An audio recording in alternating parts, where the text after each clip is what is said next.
Question को ध्यान से सुनिए आप लोग, ठीक है। आज हम लोग 10 प्रश्न करेंगे, वो भी मैथ से लिए गए हैं। 10 के 10 प्रश्न जो है बहुत ही इम्पोर्टेंट होने वाली है, ठीक। बीबीआई क्वेश्चन है, यानी बहुत ही इम्पोर्टेंट ये क्वेश्चन दिया गया है, ठीक है। जो मैट्रिक परीक्षाओं में हर बार इसी टाइप से क्वेश्चन पूछी जाती है।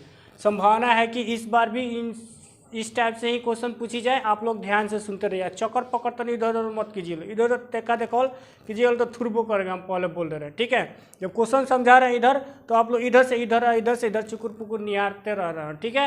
ये अच्छी बात नहीं, हम पहले आप लोगों को सावधान कर दे रहे हैं।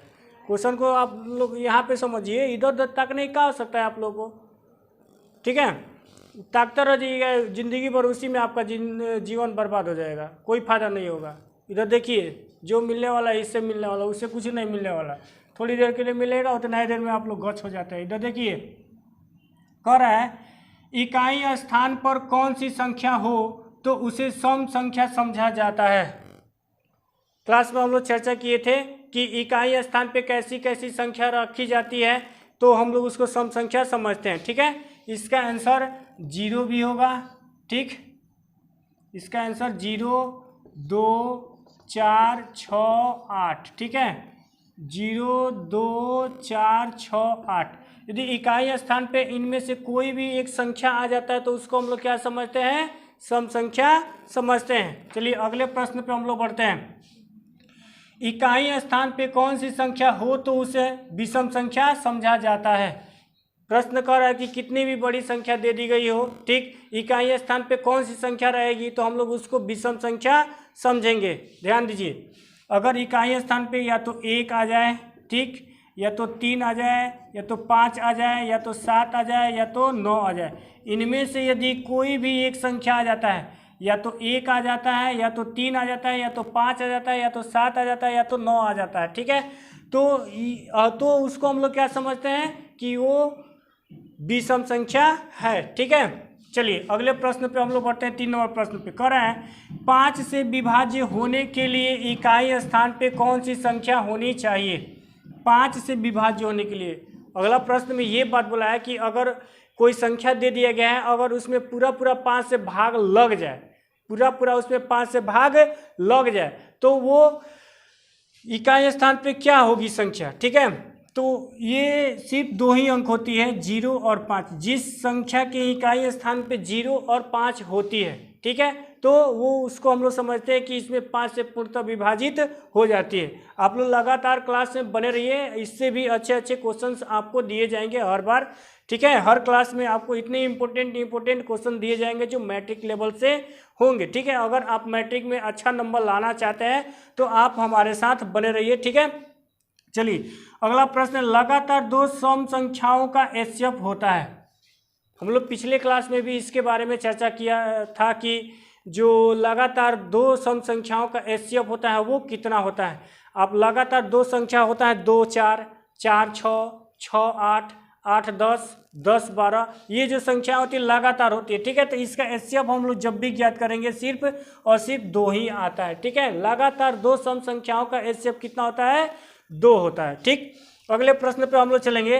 कह रहा है कि लगातार 2 विषम संख्याओं का एचसीएफ कितना होता है। पिछले क्लास में भी इस क्वेश्चन की चर्चा की गई थी कि जब भी लगातार 2 विषम संख्याएं हो, लगातार विषम संख्याओं का मतलब क्या होता है, 1, 3, 3, 5, 5, 7, 7, 9, 9, 11, 11, 13, 13, 15, ठीक है। ये जो संख्याएं होती है वो कैसी संख्याएं होती है, लगातार 2 विषम संख्याएं होती है। तो कभी भी आप लोग उसका एचसीएफ ज्ञात कीजिएगा। लगातार 2 विषम संख्याओं का एचसीएफ आप जब भी ज्ञात कीजिएगा वो कितना होगा, 1 ही होगा, ठीक है। इसका यानी इसका जवाब जो होगा वो 1 होगा, ठीक। 5 क्वेश्चन अभी तक हम लोग कर चुके हैं, ठीक। अगले प्रश्न पे हम लोग चल रहे हैं। 6 नंबर प्रश्न में क्या कर रहा है, ध्यान से आप लोग सुनते जाइए, ठीक है। ध्यान से सुनिएगा तभी आपको ये इसका जवाब मिल पाएगा और ये समझ में आ पाएगा, नहीं तो आप इसको नहीं समझ सकते हैं, ठीक है। चलिए अगले प्रश्न में कर रहा है 5 + 4 का होल स्क्वायर क्या होगा। 5 + 4 का होल स्क्वायर, तो सिंपल सा उपाय है, ये a + b के होल स्क्वायर पे बैठाया जाता है, लेकिन यहाँ पे डायरेक्ट अंक दिया गया है तो इसको हम लोग डायरेक्ट हल कर सकते हैं। 5 और 4 जोड़ेंगे तो कितना हो जाएगा, 9, 5 और 4 को जोड़ेंगे तो 9 हो जाएगा, 9 का स्क्वायर करेंगे तो कितना हो जाएगा 81 हो जाएगा। यानी 5 + 4 जोड़ेंगे तो 9 और 9 का वर्ग करेंगे तो कितना हो जाएगा 81। 7 नंबर प्रश्न में क्या कर रहा है, ध्यान से सुनिए। कर रहा है 11 - 7 का होल स्क्वायर क्या होता है। कितने लोग को ये क्वेश्चन समझ में आ रहा है, आप लोग कमेंट बॉक्स में जरूर बताइएगा। अगर इसका जवाब आप लोग को पहले से भी पता है तो आप लोग कमेंट बॉक्स में बता सकते हैं कि हाँ इन सभी क्वेश्चनों का जवाब हमको पता है। नहीं तो आप लोग इसको ध्यान से देखिए, समझिए और जानिए। कह रहा है कि 11 - 7 का होल स्क्वायर क्या होता है। ठीक, इसको भी हम लोग a - b के होल स्क्वायर पे बैठा सकते हैं, लेकिन यहाँ पे डायरेक्ट जब संख्या दिया गया तो डायरेक्ट ही हम लोग इसको हल कर सकते हैं। 11 में से 7 घटाएंगे तो कितना बचेगा 4 बचेगा। 11 में से 7 को घटाएंगे तो कितना बचेगा 4 बचेगा। अब यहाँ पे 11 - 7 का स्क्वायर है तो हम लोग यहाँ पे क्या कर सकते हैं 4 का स्क्वायर कर सकते हैं। यानी 4 का स्क्वायर करेंगे तो कितना होगा आपको पता है। ठीक है, 4 का स्क्वायर करेंगे कितना हो जाएगा 16। यानी इसका जवाब जो होगा वो 16 होगा। अगले प्रश्न में हम लोग बढ़ते हैं। ठीक है, अगला प्रश्न कर रहा है 21/18 का सरलतम रूप होगा। 21/18 का सरलतम रूप होगा, वो क्या होगा। ध्यान से देखिए, इसको हम लोग सरलतम रूप करें यानी 21/18 जो है इसको हम लोग कटाएं, 3 से कट जाएगा ये दोनों संख्याएं, ये 7 हो जाएगा और ये 6, यानी 7/6 हो जाएगा। यानी 21/18 का सरलतम रूप जो होता है वो क्या होता है, यहाँ आपको दिखा दिया गया 7/6 होता है। यानी कोई भी संख्या दे दिया गया हो भिन्न में, आप लोग इसको ध्यान में रखिएगा कि कोई भी संख्या भिन्न में दे दिया गया है और उसका सरलतम रूप जब बोलता है तो हम लोग क्या करते हैं उसको कटा देते हैं। अब ये देखा जाता है कि वो जो संख्या दी गई है वो किस संख्या से कटने वाली है। यानी 3 से दोनों संख्याओं में भाग लग सकता है, यानी 21 और 18 दोनों में भाग लग सकता है। हो सकता है कि अगला क्वेश्चन जो दिया गया वो आपको अलग संख्या से कटने वाला दिया गया हो। ठीक है, तो आप लोग उसको अपने मन से थोड़ा ध्यान से देखिए कि किस संख्या से ये कट रहा है, उसी संख्या से आप भी कटा सकते हैं। ठीक है, तो यहाँ पे हम लोग 3 से कटाए, दोनों में भाग लग गया, ये कितना प्राप्त हुआ 7/6। चलिए अगले प्रश्न पे हम लोग चलते हैं।